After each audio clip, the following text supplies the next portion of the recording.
Sekarang kalau kepada orang lain gimana? Ya, kalau dalam Islam ada paling tidak menurut saya 4 ciri yang menunjukkan kematangan seseorang dalam beragama saat hidup bersama yang lain. Yang pertama adalah adil. Yang kedua tasamuh. Yang ketiga qudwah. Dan yang keempat islah. Jadi orang yang beragamanya matang itu pertama-tama cirinya adalah adil. Adil itu berarti jangan sampai kita secara sengaja makan haknya orang lain. Jangan sampai porsi orang lain kita langgar, jatahnya orang lain kita langgar. Baik dalam hal kepemilikan, kata-kata, maupun perbuatan. Kita harus adil. Adil juga berarti yang baik disebut baik, yang buruk disebut buruk. Itu adil. Jadi pokoknya adil ini fenomena yang pas, harus pas. Kalau jatahnya 10, ya ambillah 10. Kalau temanmu yang salah, ya sebutlah bahwa dia yang sebenarnya salah. Ini justru menunjukkan orang ini sudah dewasa beragamanya. Adil. Oke, kan ada itu kan dalam Al-Quran diwanti-wanti jangan sampai kecenderunganmu pada satu kaum membuatmu tidak adil.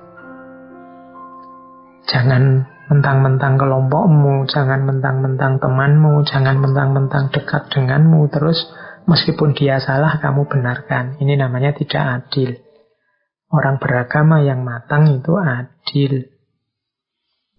Yang kedua, tasamuh. Tasamuh ini muncul, ya tasamuh itu toleran. Minggu depan kita akan banyak mengelaborasi isu toleran dalam beragama ini. Jadi intinya tasamuh itu kesadaran kita bahwa orang lain punya pandangan yang berbeda. Orang lain punya gaya hidup yang berbeda. Baik itu agama yang lain maupun sesama dengan agama kita. Tetap kita harus mengedepankan tasamuh, toleran. Kalau kita tidak toleran, hidup ini akan rasanya berat sekali. Karena keragaman, perbedaan itu sifatnya pasti.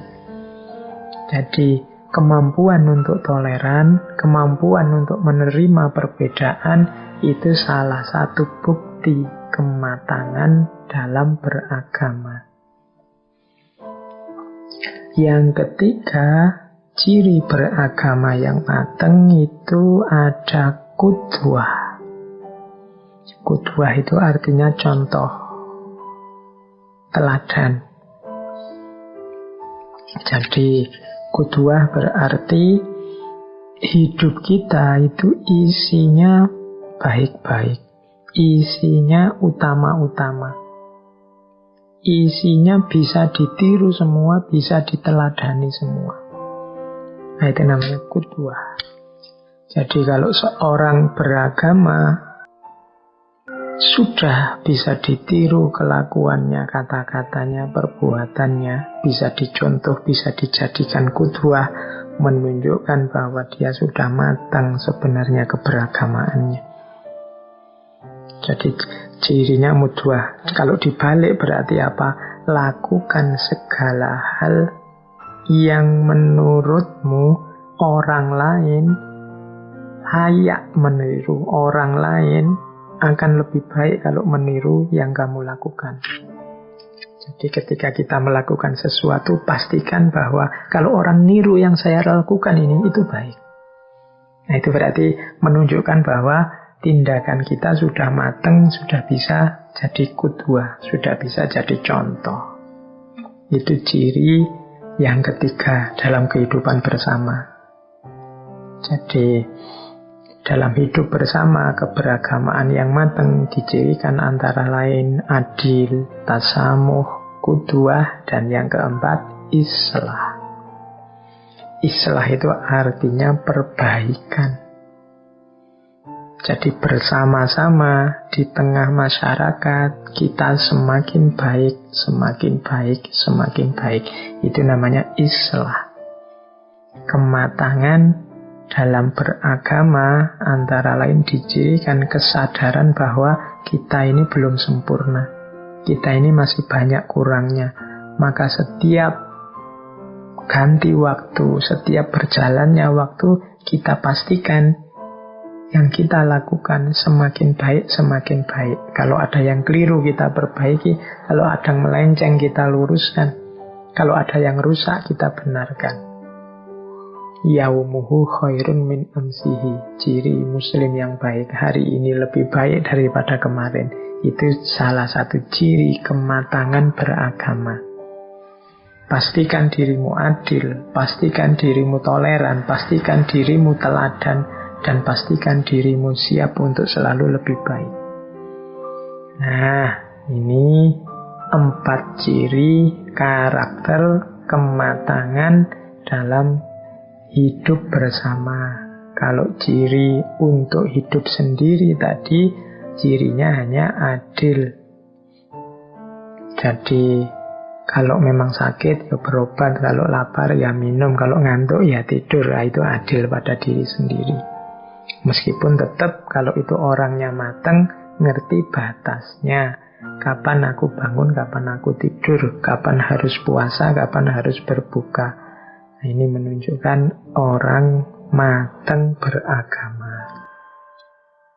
Oke, ini sudah agak banyak materi malam hari ini. Kita lanjutkan ke babak terakhir ngaji kita malam ini. Kita akhiri sesi ini dengan, ini saya ngambil dari mana-mana, tentang kematangan spiritual. Jadi kalau tadi kematangan agama, kita pungkasi dengan kematangan spiritual. Jadi spiritual ini ranahnya lebih ke wilayah batinnya.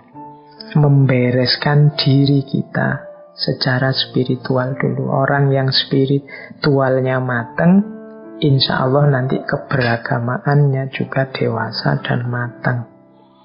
Dia akan jadi problem solver, bukan lagi troublemaker. Dia akan memberi solusi untuk kehidupan ini dan bukan sumber masalah. Oke, kita mulai. Yang pertama, kematangan spiritual itu dicirikan ketika kita tidak lagi sibuk mengubah orang lain, namun lebih fokus mengubah diri sendiri. Jadi orang yang matang secara spiritual itu perhatian utama dan pertama adalah dirinya sendiri. Saya ini masih kurang, saya ini masih lemah, saya ini masih butuh perbaikan. Nah, ini menunjukkan orang ini sadar dan matang secara spiritual. Tapi ada kan orang yang sebaliknya, sibuknya selalu nembak keluar. Orang itu ilmunya kurang, orang itu belum sadar-sadar, orang itu masih duniawi pikirnya, orang itu masih ambisius, selalu orang lain.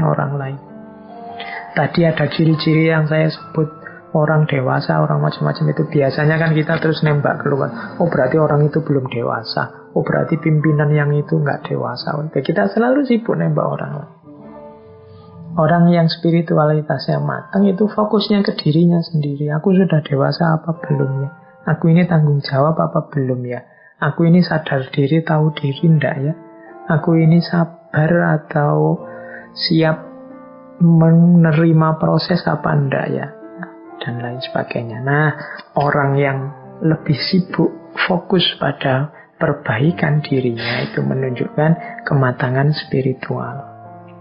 Loh, apa menasihati orang untuk orang di sekeliling kita enggak penting, Pak? Penting. Tapi pertama-tama bereskan dirimu sendiri dulu. Itu menunjukkan kematangan spiritual. Nah, ciri yang kedua, menerima diri sendiri dan orang lain sebagaimana adanya. Jadi, kalau ini lanjutannya yang tadi ya, kenapa kita tidak harus sibuk dengan orang lain? Ya, kita terima saja orang lain apa adanya. Kenyataan bahwa orang itu beda-beda ya kita terima. Termasuk menerima diri kita sendiri. Banyak orang yang sukanya memarahi dirinya sendiri, yang kecewa terhadap hidupnya sendiri, sehingga dia selalu mempressure, menekan dirinya. Itu kalau tidak hati-hati nanti dari stres bisa jadi depresi, nanti jadi sakit jiwa. Terimalah dirimu apa adanya, juga orang lain. Bahwa kamu kurang ya, bahwa kamu ada kelemahan ya, tapi itu tidak dijadikan alasan untuk membenci dirimu, apalagi mengusir dirimu dari dirimu sendiri. Terimalah dirimu. Dan juga orang lain. Orang lain juga harus kita terima sebagaimana adanya. Itu ciri kedua. Berarti kalau sudah bisa menerima diri, menunjukkan kita sudah matang secara spiritual. Terus yang ketiga, tidak lagi membebankan beragam harapan kepada orang lain dan fokus untuk memberi atau berbagi.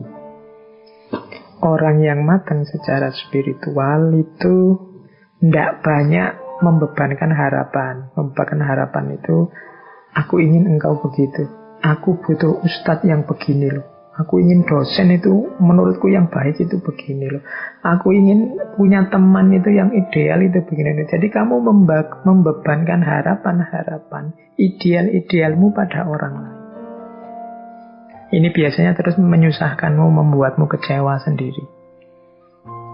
Dan juga jadi beban hidupmu. Misalnya kamu punya ideal teman yang baik menurut saya itu Pak 1, 2, 3, 4, 5. Jadi setiap kali ada teman baru, kamu bikin rapot untuk temenmu itu bahwa oh dia ini ramah tapi jarang mandi, oh dia ini menyenangkan sih kalau diajak ngobrol, tapi kalau ke warung mintanya ditraktir terus. Kamu bikin rapot terus untuk ideal-idealmu. Ini namanya membebankan harapan kepada yang lain. Kemungkinan lahirnya kekecewaan. Ya pasangan ideal menurut saya ini Pak. Oh itu alamat nanti kalau kamu punya pasangan, kamu akan bikin rapot tentang pasanganmu. Sudah cocok apa enggak sama standar yang kamu buat. Nah, selain menyusahkan juga hanya akan jadi bebanmu. Semakin berat nanti hidupmu.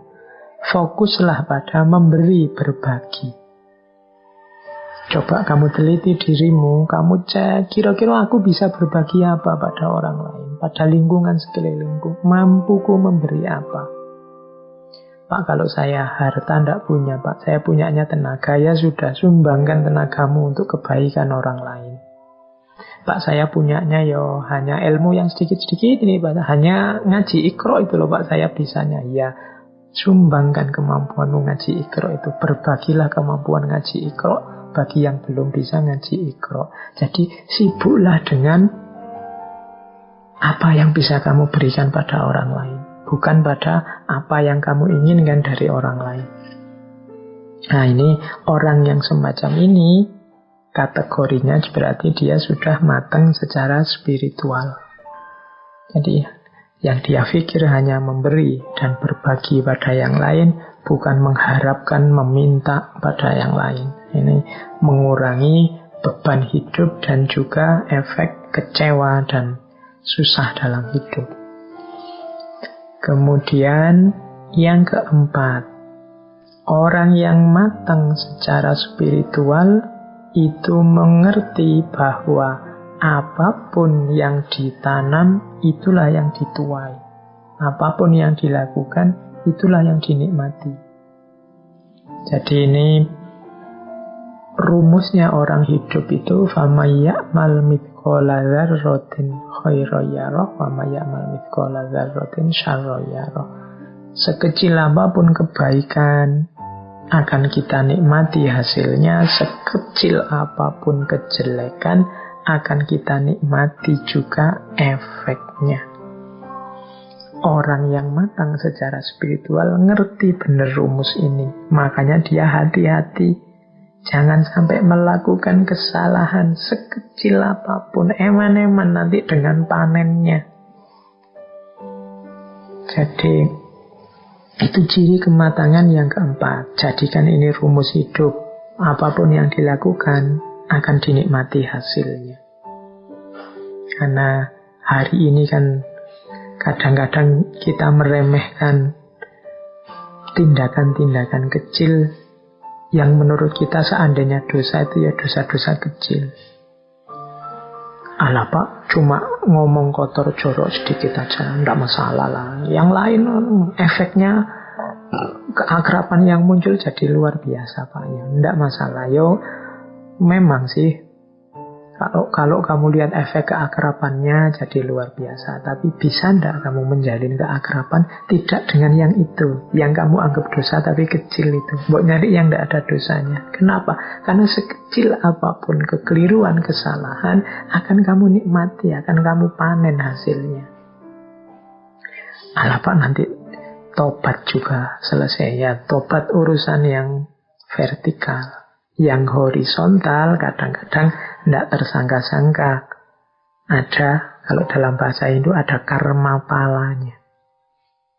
Jadi ada hukum timbal baliknya. Makanya penting bagi kita untuk hati-hati. Orang yang sudah matang secara spiritual biasanya ini sudah otomatis. Yang kelima, orang yang matang spiritual itu tidak sibuk memamerkan kepada dunia betapa diri ini benar atau baik. Nah, ini mungkin agak berat ya kalau kita hari ini. Hari ini kita dunia pencitraan, dunia medsos, Twitter, Instagram, Facebook, itu kan dunia pamer. Jadi hari ini kita tidak cukup jadi orang baik, tapi juga ingin dikenal sebagai orang baik, bahkan ingin viral sebagai orang baik. Ini sebenarnya secara tidak sadar kita membebani diri dengan 3 hal sekaligus yang berat. Menjalankan kebaikan itu ya sudah berat, tapi kita nambah beban lagi memamerkan kebaikan. Oh, ini tambah beban lagi, ingin menunjukkan. Itu pun kita masih membebani lagi, harus viral ini, harus banyak yang like, banyak yang nonton, memviralkan kebaikan. Kamu capek-capek tolong di-share ya, tolong ditunjukkan ke sana ya, tolong. Harusnya bebannya cuma 1, melakukan kebaikan saja, kamu nambah jadi 3. Ya sudah. Tidak cerdas, tidak matang secara spiritual. Itu kalau versi ini loh ya, nanti saya jangan dimarahi. Saya cuma mengikuti teori ini. Betapapun memang memamerkan kebaikan itu bukan sesuatu yang positif. Bahwa orang melihat kebaikan yang engkau lakukan tidak masalah. Bahwa orang tahu engkau melakukan kebaikan tidak masalah, tapi jangan secara sengaja memamerkan kebaikan, menunjukkan pada orang lain bahwa kamu sudah melakukan kebaikan. Tapi saya niatnya Pak, agar orang lain niru saya. Yo alhamdulillah kamu kalau bisa niat seperti itu, tapi biasanya menato niat itu rumitnya luar biasa. Tidak sadar terselip-selip di situ kamu. Mungkin diam-diam ingin orang lain tahu bahwa kamu itu baik. Kadang-kadang, ya tidak cuma lewat medsos, kadang lewat omongan kan juga begitu.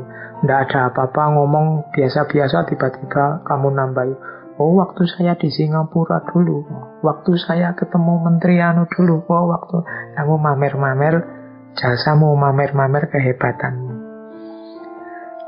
Oke, ini nanti nyambung dengan ciri selanjutnya, yaitu tidak sibuk mengejar persetujuan dan pujian orang lain. Ini ciri orang yang spiritualitasnya matang. Kita ini sering lebih direpotkan oleh kira-kira orang setuju enggak ya yang saya omongkan, kira-kira orang nanti saya dipuji enggak ya kalau melakukan ini, kira-kira orang cocok enggak ya dengan yang saya lakukan ini. Jadi cocok tidak cocoknya orang, pujian atau celaannya orang, ini sebenarnya menunjukkan kita tidak terlalu yakin dengan kebenaran atau kebaikan yang akan kita jalankan. Harusnya kalau kita sudah mantap, sudah yakin bahwa ini benar, ini baik, sudah saya yakin dasarnya ini kuat, pasti benar, pasti baik, itu kita tidak akan repot lagi mengejar, mencari, menunggu pujian atau persetujuan orang lain. Terserahlah, monggo kalau ada orang setuju atau tidak setuju, orang mau mencela juga tidak apa-apa, tapi saya yakin ini adalah benar dan baik. Nah, ini menunjukkan orang sudah matang secara spiritual. Kalau masih sibuk menunggu komentar orang lain, kemungkinan kita tidak terlalu yakin dengan kebaikan kita. Atau kalau tidak, saya yakin kok Pak, tapi kok masih nunggu? Nah, itu tadi mungkin ada unsur pamernya. Berarti kamu hanya ingin pamer saja. Oke, ya, pamer juga bukan sesuatu yang positif. Sudahlah, bukan berarti kamu tidak boleh medsosan, tidak boleh upload di Instagram, Facebook atau WA, monggo dilanjutkan, tapi tata batinnya dibereskan dulu. Semoga engkau tidak sibuk memamerkan kebaikanmu dan juga tidak sibuk mengejar persetujuan dan pujian orang lain. Karena ini nanti kontraproduktif dengan kematangan spiritual yang sedang kita bangun. Biasanya kalau orang mengejar pujian, kemudian yang datang itu celaan, itu moodmu langsung turun drastis, mengacaukan ritme ketenanganmu, bahkan nanti mungkin menghalangi jalan spiritualmu. Terus, tidak lagi membandingkan diri dengan yang lain, atau sebaliknya membandingkan yang lain dengan diri sendiri. Banding-bandingan ini biasanya ciri orang yang tidak percaya diri, tidak yakin dengan kebenarannya. Atau kalau membandingkan orang lain dengan diri sendiri, itu biasanya ciri orang yang sombong dan merasa benarnya sendiri. Begitu aku merasa benar, kan terus aku ingin orang lain seperti aku. Biasanya terus terjadilah membandingkan orang dengan dirinya. Mbok dia itu kayak aku ini loh, mbok dia itu niru aku ini loh. Nah, itu membanding-bandingkan namanya. Atau dibalik, membandingkan diri dengan orang lain. Aku ini sudah cocok nggak ya dengan itu, dengan idolaku itu? Sudah sesuai nggak sih dengan yang selama ini aku puja-puja? Sudah nyambung nggak sih dengan artis yang selama ini aku idolakan, dan seterusnya. Ini menunjukkan tidak percaya diri. Jadi membandingkan diri dengan orang lain menunjukkan tidak percaya diri. Membandingkan orang lain dengan dirinya biasanya menunjukkan rasa benar sendiri, kesombongan, keangkuhan. Ini juga jangan dilakukan. Orang yang sudah tidak sibuk lagi dengan perbandingan-perbandingan menunjukkan dia sudah matang secara spiritual. Oke, terus selanjutnya, orang yang matang secara spiritual itu mampu membedakan kebutuhan dan keinginan. Dan selanjutnya mampu mengontrol keinginan. Jadi dalam hidup ini kita ini sering rancu antara kebutuhan dan keinginan. Makan itu kebutuhan, tapi nyari restoran mewah itu keinginan. Jadi minum itu kebutuhan, tapi harus merek minum tertentu itu keinginan. Mencari ilmu itu kebutuhan, tapi harus di kampus ini, atau harus lewat ustadz ini, atau harus lewat organisasi ini, itu keinginan. Jadi bedakan dulu deh, mana kebutuhan, mana keinginan. Bukan berarti tidak boleh keinginan ini, tapi keinginan ini dikontrol. Kalau keinginannya yang baik-baik kan tidak masalah. Yang mendukung kebutuhan. Saya Pak ingin makan. Nah makan ini kebutuhan. Dan saya kok kebetulan idolanya angkringan. Maka saya ke angkringan. Tidak masalah. Tidak ada jeleknya toh Pak ke angkringan. Oke. Tapi mungkin ada keinginanmu yang tidak nyambung. Pak saya ingin makan. Tapi saya kok ingin makan di restoran itu ya. Yang satu porsinya 1 jutaan itu. Nah misalnya. Lah terus uangmu berapa? Modalmu berapa? Itu kan penting. Kalau memang tidak seimbang antara sekali makan dengan hidupmu sehari-hari, ya keinginanmu yang dikontrol. Jadi bedakan kebutuhan dan keinginan. Pak saya ini butuh hiburan Pak. Hari ini kan semua punya HP. Jadi saya mau beli HP. Boleh. Berarti HP-mu itu kebutuhanmu. Nah, sekarang keinginan. Kamu ingin beli HP yang apa? Kamu ingin HP yang speknya seperti apa? Nah, itu harus dikontrol. Disesuaikan dengan modalnya, disesuaikan dengan tingkat kebutuhannya. Kamu butuh untuk komunikasi, apa butuh untuk main game, atau apa. Kan itu nanti disesuaikan dengan keinginannya. Modalmu berapa, uangmu berapa, dan seterusnya. Nah, ini mudahnya kemampuan untuk membedakan kebutuhan dan keinginan. Bukan berarti tidak boleh orang menginginkan sesuatu, tapi kemampuan mengontrol keinginan itu nanti salah satu bukti kematangan spiritual. Tidak semua keinginan kita harus terpenuhi karena kita ini manusia. Ada keinginan yang bisa dipenuhi, ada yang tidak. Bahkan ada keinginan yang pantas untuk diinginkan, ada yang tidak pantas untuk diinginkan. Tidak pantas dalam arti, belum waktunya, belum saatnya. Rumusnya seperti tadi ya, kita harus sadar diri dan tahu diri sebelum mancang keinginan. Oke, terus yang terakhir, ciri kematangan spiritual itu tidak lagi menggantungkan kebahagiaan kepada hal-hal yang material. Nah, jadi orang yang spiritualitasnya mantap dan matang, itu kebahagiaannya tidak tergantung pada hal-hal di luar dirinya. Saat ini juga, detik ini juga saya bisa bahagia. Apapun yang saya miliki, materi apapun yang nempel pada saya. Itu namanya tidak menggantungkan kebahagiaan kepada hal-hal yang material. Nah, ini bisa dicek lagi di sesi filsafat kebahagiaan. Itu hampir semua tokoh filsafat kebahagiaan yang kita angkat itu tidak lagi menggantungkan kebahagiaan kepada hal-hal yang material. Dan justru itulah cirinya kematangan spiritual. Sebagai catatan terakhir dari sesi kematangan beragama ini, pertama-tama harus kita sadari bahwa menuju kematangan beragama, kematangan spiritual, ini butuh proses, butuh waktu, butuh level-level tindakan, tingkatan-tingkatan yang harus kita daki. Tidak ada yang instan.